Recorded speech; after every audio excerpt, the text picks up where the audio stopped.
I always thought there was something off about working the night shift at Miller's Diner. Sure, it's a quiet, little roadside joint that hardly sees any customers past 10 p.m., but it's not the eerie stillness that gets to me.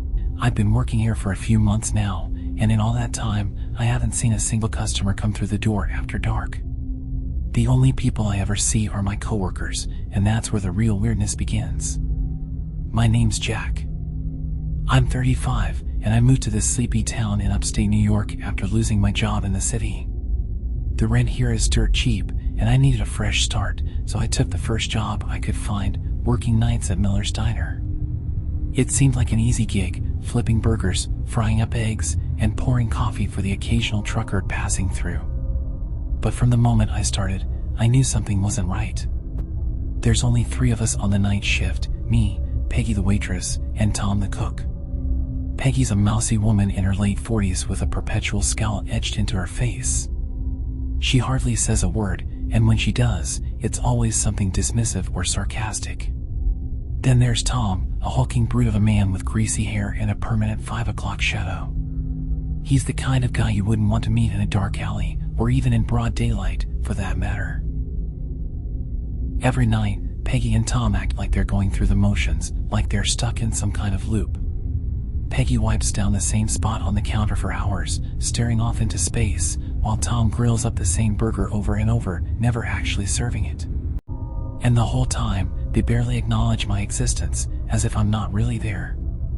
At first, I chalked it up to them being a little odd, maybe a bit too accustomed to the monotony of working nights in a dead-end diner. But as the weeks went on, their behavior grew more bizarre. Sometimes, I'd catch Peggy talking to herself, muttering under her breath as she polished the cutlery. Other times, I'd hear Tom chuckling softly from the kitchen, but when I go back to check on him, he'd just be standing there, staring at the wall, the laughter gone as if it was never there at all. One night, after closing, I noticed something strange about the way Peggy and Tom left the diner. They didn't leave through the front door like normal people. Instead, they disappeared into the back room and never came out. I waited for a while, thinking maybe they were cleaning up or doing inventory, but after an hour passed with no sign of them, I decided to investigate. I pushed open the door to the back room, expecting to find Peggy and Tom counting boxes or restocking shelves. But the room was empty.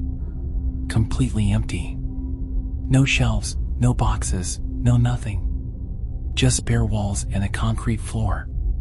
And yet, there was this weird, musty smell in the air, like something rotting. It made my stomach turn. I backed out of the room and locked up for the night, trying to shake off the uneasy feeling that had settled over me. But as I drove home, I couldn't stop thinking about it. Where the hell did Peggy and Tom go? The more I thought about it, the more I realized that I didn't really know anything about them. They never talked about their lives outside of work, never mentioned family or friends. It was like they existed solely within the confines of the diner. The next night, I confronted them. I couldn't help myself. I had to know what was going on. "Hey, Peggy, Tom," I said as we were closing up. "Can I ask you guys something?" They both stopped what they were doing and looked at me with those vacant eyes of theirs. "What is it, Jack?" Peggy asked, her voice flat and emotionless. "I've been working here for a while now, and I don't know, I've noticed some weird things. Like how you guys never leave through the front door. You always go into the back room, but when I checked last night, there was nothing in there. What's up with that?" For a moment, they just stared at me. Then, Peggy let out a low, humorless chuckle. "Oh, Jack," she said, shaking her head. "You really shouldn't have gone back there." Tom didn't say anything, but the look on his face told me I'd made a big mistake. "Why not?" I asked, my heart pounding in my chest. Peggy's smile was thin and cruel.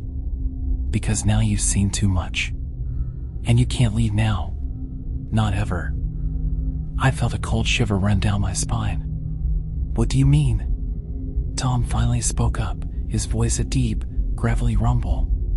"You're part of the diner now, just like us. You can't leave." I laughed nervously, trying to play it off as some kind of sick joke. "Come on, guys, don't mess with me like that. but their expressions didn't change. Peggy's eyes were cold and empty, and Tom's face was a mask of grim determination. "I'm serious," I said, backing away. "I'm not staying here. I'm done. I quit." I turned to leave, but Peggy's voice stopped me in my tracks.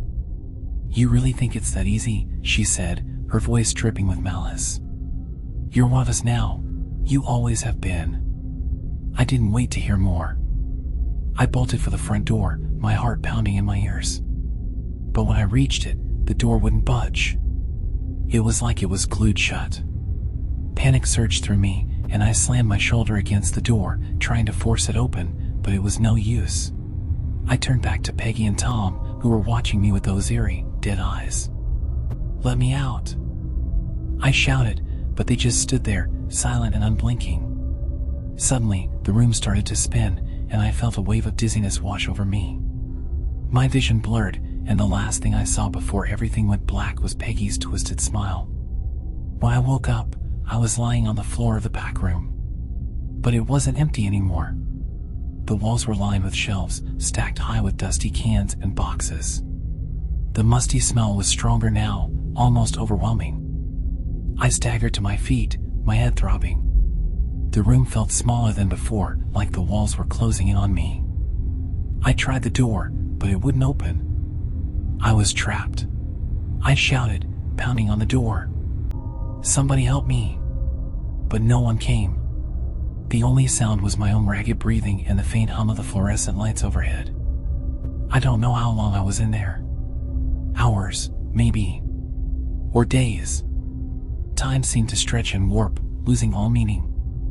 I was starting to lose hope when the door finally creaked open. Peggy stood in the doorway, her expression unreadable. "Welcome back, Jack," she said, her voice eerily calm. "Ready to get back to work?" I wanted to scream, to demand an explanation, but the words caught in my throat. Instead, I followed her out of the room in a daze. The diner looked the same as it always did, but there was something different about it. The air felt thicker, heavier, and the lights seemed dimmer, casting long, distorted shadows across the floor. I went back to my station behind the counter, my mind racing. I needed to find a way out, but every time I glanced at Peggy or Tom, they were watching me, their eyes filled with something dark and unfathomable. And then it hit me. The night shift. The strange behavior. The empty diner. It was like they were stuck in some kind of loop, going through the motions night after night, never changing, never leaving. But what about me? Was I stuck here too? I needed answers, but I knew I wouldn't get them from Peggy or Tom. They were part of this, whatever this was. But maybe, just maybe, there was someone out there who could help. I waited until Peggy and Tom were distracted, then I made my move. I slipped out of the diner and into the cool night air, my heart pounding in my chest. I ran to my car, half expecting the door to be locked or the engine to be dead, but it started up without a hitch. I sped down the highway, not daring to look back. I didn't know where I was going, but I knew I couldn't stay in that town. Not after what I had seen. I drove for hours until the first light of dawn broke over the horizon. I pulled into a rest stop and collapsed in the front seat, exhausted but relieved to be free. But as I drifted off to sleep, I couldn't shake the feeling that something was still wrong. That I wasn't really free. When I woke up, the sun was high in the sky, and the rest stop was bustling with people. For a moment, I felt a sense of relief. I was safe. I was out. But then I noticed something that made my blood run cold. The people around me, they weren't moving. They were just standing there, frozen in place, like statues. And when I looked closer, I realized they weren't people at all. They were mannequins. Their blank, lifeless faces staring straight ahead, their hands outstretched as if reaching for something just out of reach. I stumbled out of the car, my mind reeling. What the hell was going on? Where was I? And then, I saw it. The sign. Miller's Diner, open 24 hours. But it wasn't just a sign. It was the same sign. The same diner.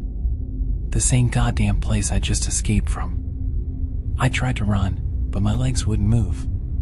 My body felt heavy, like I was sinking into the ground. I looked down and saw that my feet were melting into the pavement, becoming one with the asphalt. I tried to scream, but no sound came out. I was trapped. Trapped in the same nightmare I thought I'd escaped. And then, just before everything went black, I heard Peggy's voice, soft and mocking. "Welcome back. Ready for another shift, Jack?" That's the thing about Miller's Diner. You don't work there. You live there.